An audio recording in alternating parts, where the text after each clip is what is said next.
In this example problem, we have two linear equations and we want to solve using matrices and Gauss-Jordan elimination. So the goal for this is we're going to use elementary row operations to get it in this form here, where h and k are equal to our x and y variables.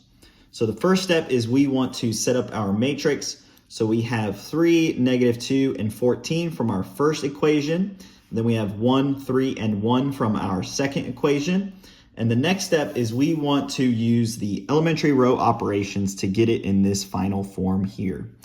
So the first step is we want to have this 1 in the top left-hand corner. And so the easiest way for us to do that is to swap row 1 with row 2. So you can see the 3, -2, 14 is going to be swapped to the second row, and the 1, 3, 1 is going to be swapped to the first row.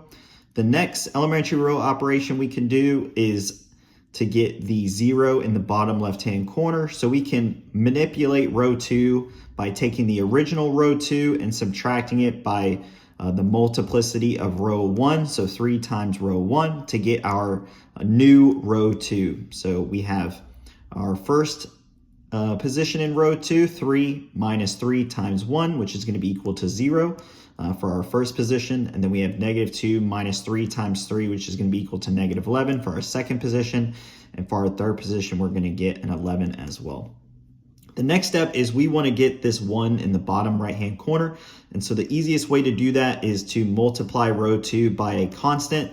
And so in order to get 1, we need to multiply this -11 by -1 over 11. And we can take that through the matrix to get 1 and -1.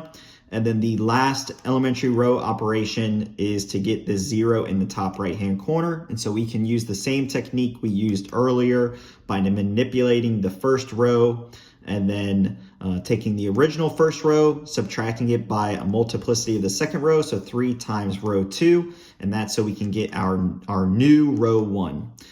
So the only thing we're really doing is manipulating this 3 and this 1 term, and so we're going to do that and get 0 and 4 for those different positions. And so we know that after getting it in this form, we know that x is going to be equal to 4, and then y is going to be equal to -1.